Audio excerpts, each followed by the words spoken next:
Eh bien bonjour à tous. Alors pour cette vidéo, je vais traiter l'exercice 2 du TD3 que je n'ai pas fait avec mes étudiants alors que les autres oui. Bon, ça n'empêche pas que la vidéo peut être vue par tout le monde. Donc l'idée ça va être de vous donner des éléments de réflexion, de compréhension, de solution aussi, mais je ne vais pas vous faire la correction en répondant aux questions comme vous êtes censé le faire. C'est pour vous aider à justement trouver les bonnes réponses. Bon, on va aussi en profiter pour faire euh, des révisions, mais on va axer tout ça surtout sur la compréhension. Alors, je vais aller plutôt doucement, donc la vidéo, j'espère qu'elle ne sera pas trop longue quand même, pour vous permettre de noter au fur et à mesure. Évidemment, vous avez le bouton pause pour pouvoir noter, mais l'idée, encore peut-être plus que d'autres vidéos que j'ai déjà faites, c'est vraiment de faire, de faire comme si vous étiez en face de moi, devant un tableau blanc, et que je fasse un TD en quelque sorte. Et donc, il faut être attentif, donc lâcher la dernière série que vous êtes en train de regarder, concentrez-vous, mettez-vous dans de bonnes conditions, et avec bah, votre cahier, vos notes, pour pouvoir le faire un peu au fur et à mesure avec moi.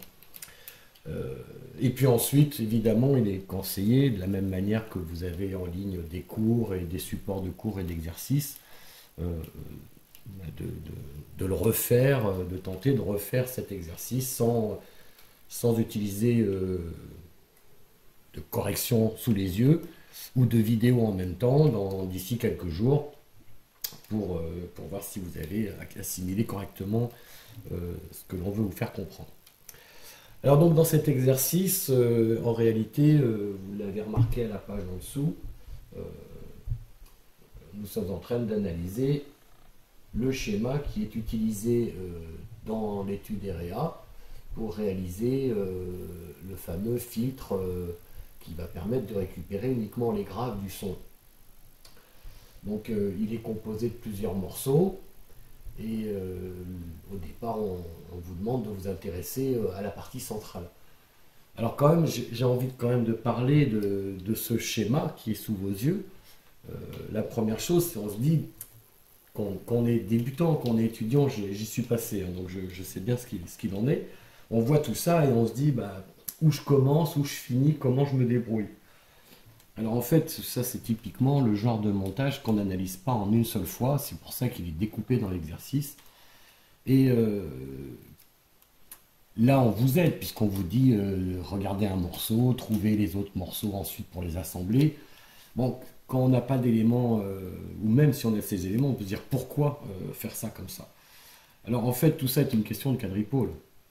Quand vous, quand vous étudiez un filtre, si je prends le filtre RC qui est ici, quand vous étudiez un filtre, bon, alors déjà souvent vous le dessinez comme ça.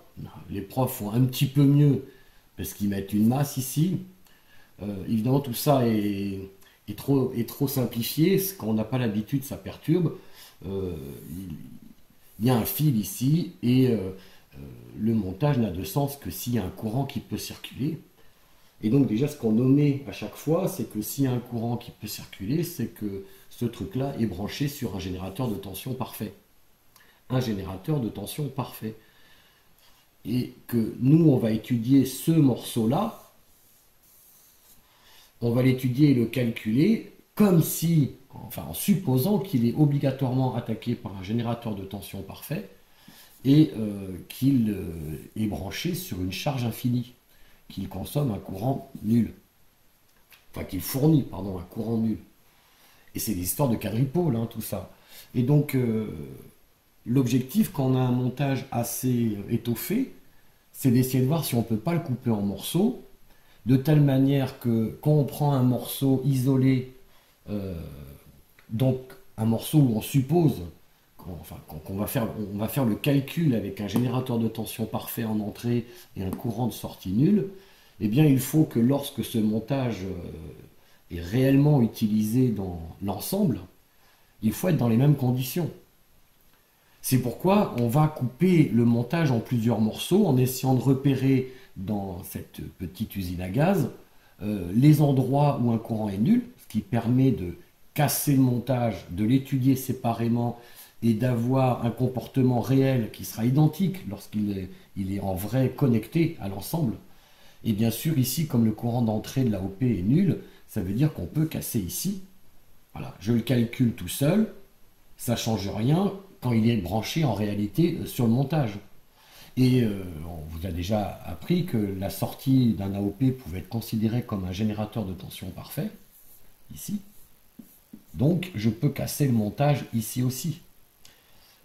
Et là, voilà, on voit apparaître un circuit RC classique, un autre circuit RC identique, qu'on peut étudier séparément.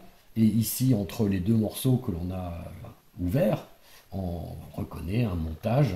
Enfin, il faut le reconnaître, si ce n'est pas encore le cas, il faut vraiment réviser bien votre S1. On reconnaît un montage AOP amplificateur assez standard. Voilà. Donc c'est pour ça qu'à la question d'avant, eh bien, on vous demande de commencer par étudier la partie centrale qui est faite autour de l'AOP. Les deux autres morceaux que l'on extrait sont un filtre passe-bas RC classique. On va le recalculer rapidement, mais ça c'est normalement quelque chose d'acquis. Donc, on étudie ce montage-là. Alors comment va-t-on étudier ce montage-là? Il faut essayer de reconnaître des choses que l'on connaît déjà. Et ce que l'on reconnaît, ce que l'on peut reconnaître déjà, c'est que ici on a un signal qui rentre sur entrée plus, on a une contre-réaction entre la sortie et l'entrée moins, on est dans un montage linéaire, V plus égale V moins, etc. Une résistance qui va à la masse. En fait, si vous enlevez ce condensateur, on reconnaît, on l'a déjà vu en TD ER2, hein, tous ensemble, on reconnaît le montage amplificateur non inverseur AOP. Donc on va partir de ce montage-là, que vous connaissez déjà. Je ne vais pas refaire la démonstration, mais si l'entrée est ici et qu'on a deux résistances R1 et R2, avec la sortie qui est là, et ici la masse, bon, on sait que la relation entre la sortie et l'entrée, on peut mettre comme ça, la sortie est égale à 1 plus R2 sur R1 fois l'entrée. Donc la fonction de transfert S sur E vaut 1 plus R2 sur R1. Alors si vous avez besoin, eh bien, vous retournez là aussi dans des chapitres du premier semestre pour revoir ce calcul. Bon, notre montage n'est pas comme ça. Notre montage n'est pas tout à fait celui-là. Attendez, je regarde quelque chose rapidement. Oui, j'ai mis les bonnes valeurs de résistance. Notre montage n'est pas tout à fait celui-là. D'ailleurs, ce que je vais faire, c'est que ce truc-là, 1 plus R2 sur R1, je vais l'appeler grand A pour alléger les calculs. C'est quelque part l'amplification du montage s'il n'y a que des résistances. Donc le montage n'est pas ça. Le montage, ce qui diffère, c'est qu'ici, il y a un condensateur en parallèle avec la résistance. Bon, maintenant, si cette résistance, je ne dis pas que c'est une résistance, mais je dis que c'est un dipôle que je vais appeler Z, dipôle, composant un élément à deux pattes, la relation S sur E, c'est toujours 1 plus, mais au lieu que ce soit R2, c'est Z sur R1. Et dans notre exercice, que vaut Z, il est égal à R2 en parallèle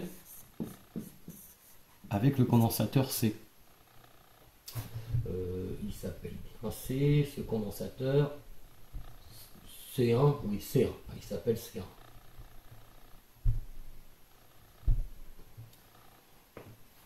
Avec le condensateur C1. Donc je peux calculer la valeur de l'élément Z qui vaut C1 en parallèle avec R2. Alors pour calculer, on sait que pour des éléments parallèles, il faut faire la somme des admittances. Donc ça fait 1 sur R2 pour l'admittance de R2 et 1 sur JC1 oméga pour l'admittance du condensateur. Alors vous avez déjà eu affaire à ces manipulations. On divise et on divise, on fait 1 sur 1 sur. Plus exactement, on peut dire que diviser par un nombre, c'est multiplier par l'inverse. Donc je multiplie par l'inverse de 1 sur JC1 oméga, ce qui me fait JC1 oméga. Et puis, je n'ai plus qu'à mettre au même dénominateur, qui est R2.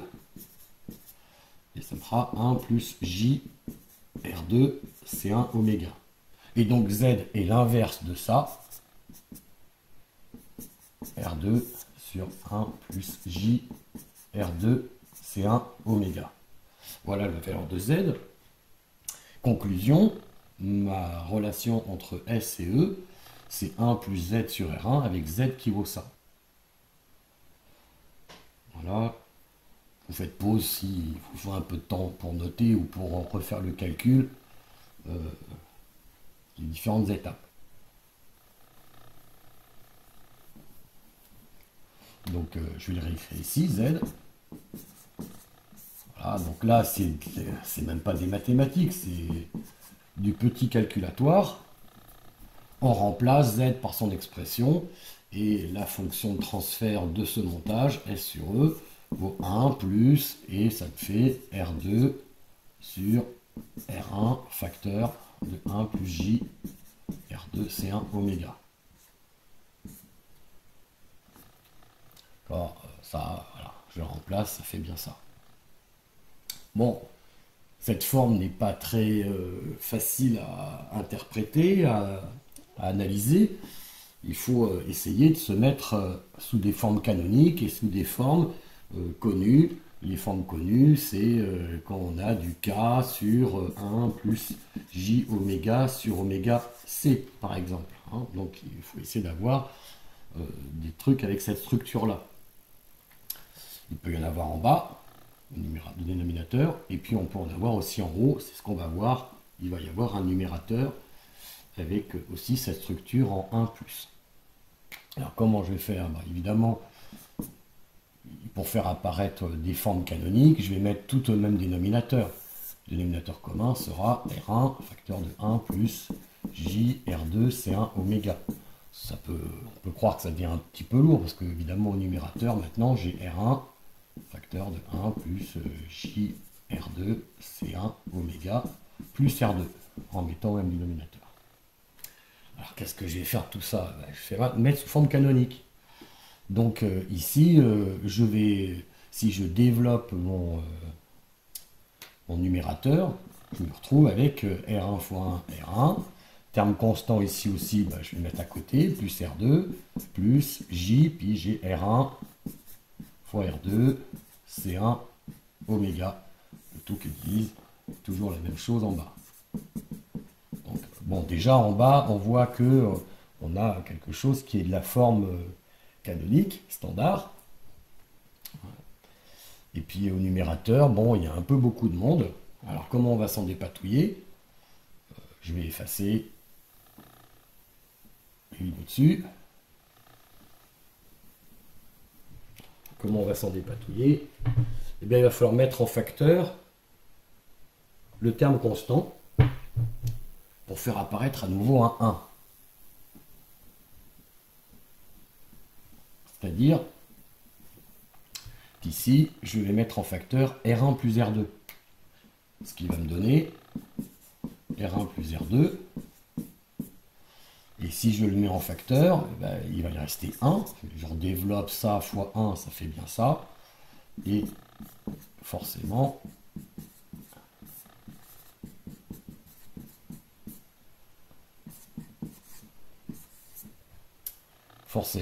ici, j'ai mis R1 plus R2 en facteur, il n'y était pas, donc il se retrouve en division en dessous.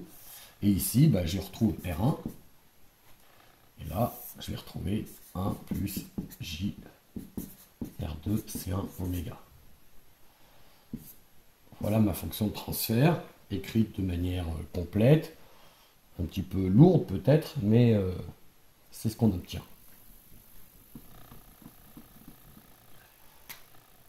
Voilà. Alors, on peut voir apparaître quand même quelques éléments. Si on regarde bien la valeur que j'avais appelée A, si je mets au même dénominateur R1, j'obtiens A égale R1 plus R2 sur R1. C'est-à-dire qu'ici, on a A. L'amplification que l'on aurait s'il n'y avait pas le condensateur. Et puis ici, si je regarde, j'ai R1 plus R2, enfin j'ai R1 sur R1 plus R2, R1 plus R2 sur R1, j'ai en fait 1 sur A.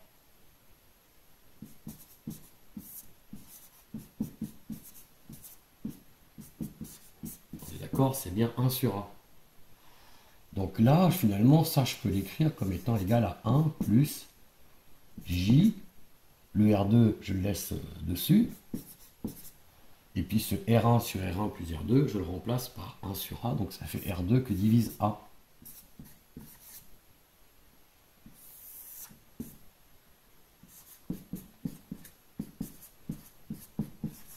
Et ça, on va voir tout à l'heure en analysant que c'est très intéressant, puisqu'on retrouve le terme R2, C1 oméga, on le retrouve ici. Alors on ne peut pas le simplifier, hein, parce qu'il y a le 1 ici qui nous empêche de simplifier.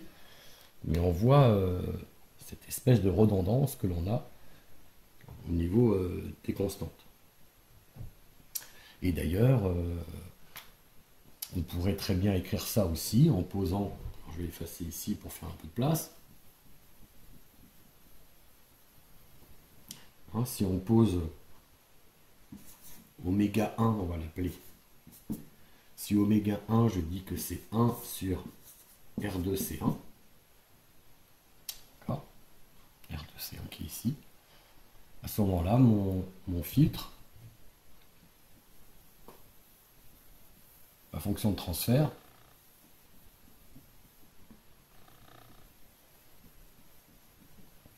comment je peux l'écrire? Le A qui ne change pas. En dessous, ça deviendra 1 plus J oméga sur oméga 1. On reconnaît une structure classique connue. Et puis en haut, on a donc du 1 plus, et puis on a à nouveau R2C1.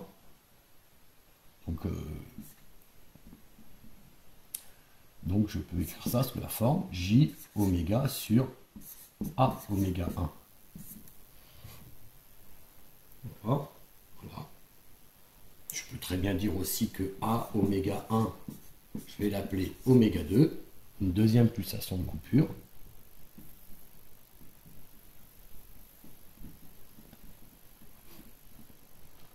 Vous pouvez surtout utiliser celle-là pour la suite. Et on peut donc aussi l'écrire sous la forme une amplification 1 plus J oméga sur oméga 2 sur 1 plus J oméga sur oméga 1. On voit que finalement on a deux fréquences de coupure. Sauf qu'il y en a, c'est une fréquence de coupure pour une fonction de transfert, enfin pour un polynôme au numérateur et un pour un polynôme au dénominateur. Voilà pour l'analyse de, enfin le calcul de cette fonction de transfert. Maintenant, il va falloir l'analyser. Alors pour ça, on va commencer par quelques rappels rapides. Si vous avez une fonction de transfert en J oméga qui est égale à un produit de deux fonctions de transfert.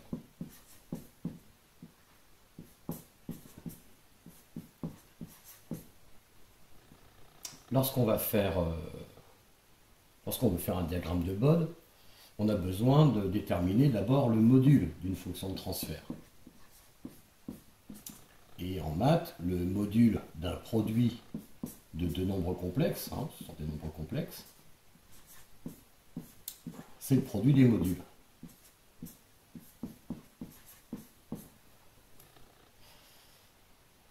Et puis quand on va faire le gain, je vous rappelle que c'est 20 log du module d'une fonction de transfert. Alors, dB, hein, l'unité, bien ça veut dire qu'il faut que je fasse 20 log de ça fois ça. Or, rappelez-vous que le log, on peut relever le 20, parce que le 20 n'intervient pas là-dedans, le log d'un produit de deux nombres complexes, de nombres quelconques, c'est le log de l'un plus le log de l'autre. Donc finalement, quand on va faire le gain de la fonction de transfert, on va obtenir que c'est le gain de la première fonction de transfert plus le gain de la deuxième fonction de transfert. Alors, je suis persuadé que ce n'est pas la première fois qu'on vous le dit, mais c'est vraiment fondamental comme résultat.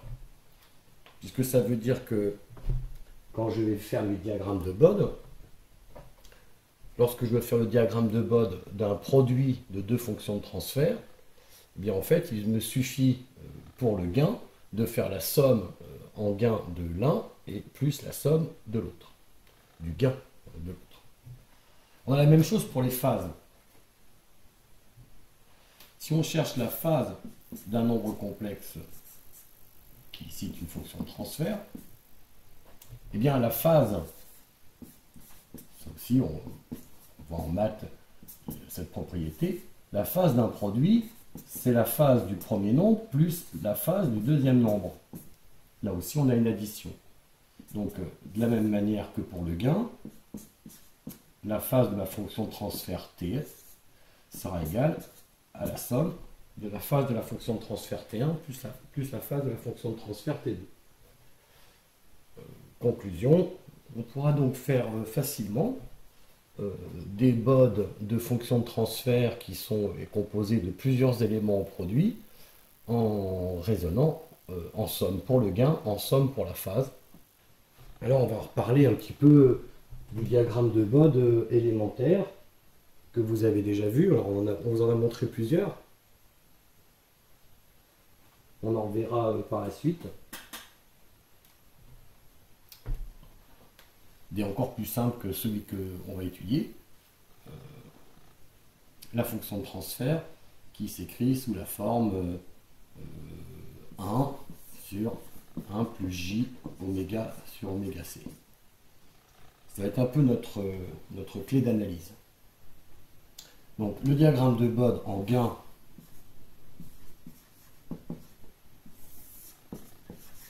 de cet élément-là, au niveau asymptotique, on sait qu'on a 0 dB pour les basses fréquences, parce qu'ici il y a 1. On a une fréquence de coupure, une pulsation de coupure qui est oméga c, et ensuite une décroissance de gain avec la fameuse pente de moins 20 dB par décade. Alors, je pense faire une vidéo éventuellement pour redémontrer tout ça. Bon, ça se fera un peu plus tard dans le semestre. À vous aussi de me dire à quel moment vous êtes embêté avec ces différents termes. C'est dans vos cours, c'est dans des supports de cours, c'est expliqué dans plusieurs endroits, mais bon, parfois, peut-être une dernière couche pourra vous être utile. Mais donc, on va partir de ça qui est complètement connu, enfin, qu'on va considérer comme connu et maîtrisé. Alors, je peux vous poser la question, et si ma fonction de transfert, c'est pas ça, mais c'est ça?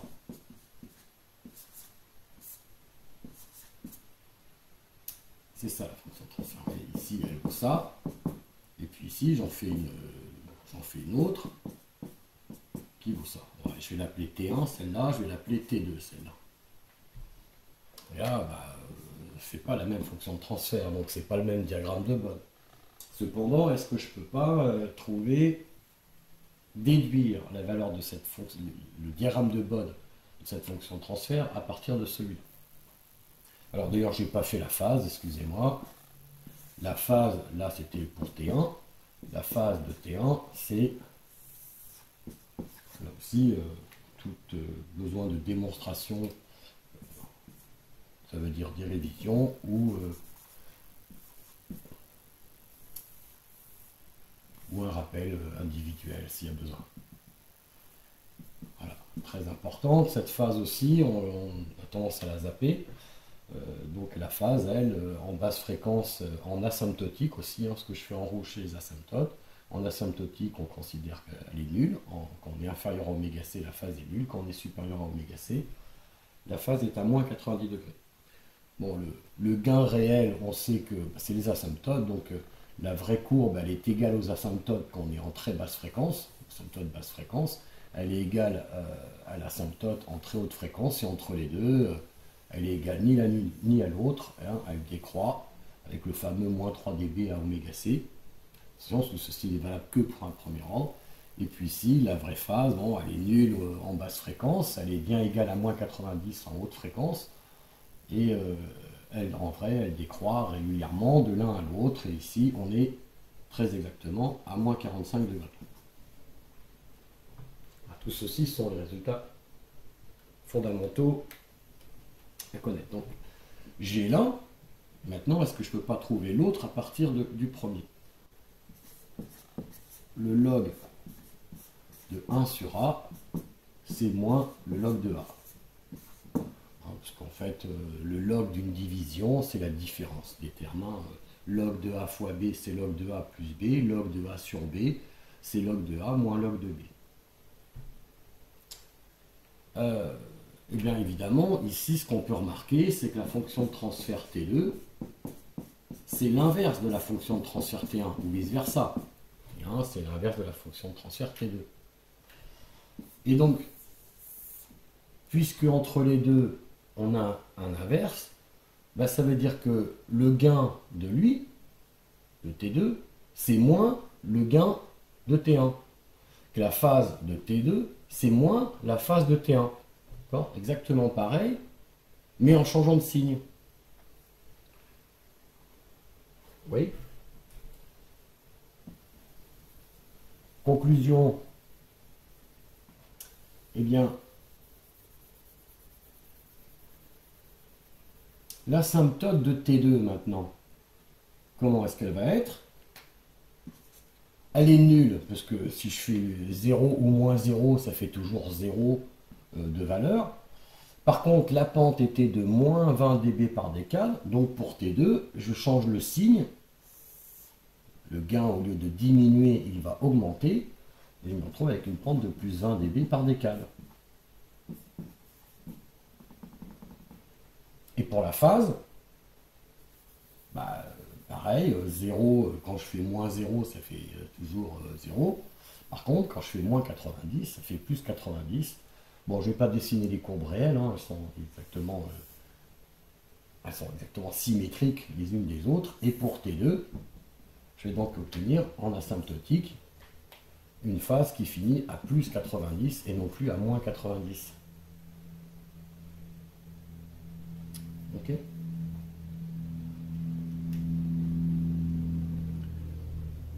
Voilà. Alors peut-être que certains ont compris où on allait en venir. Puisque si on reprend la fonction de transfert que l'on a calculée pour le filtre qui était demandé,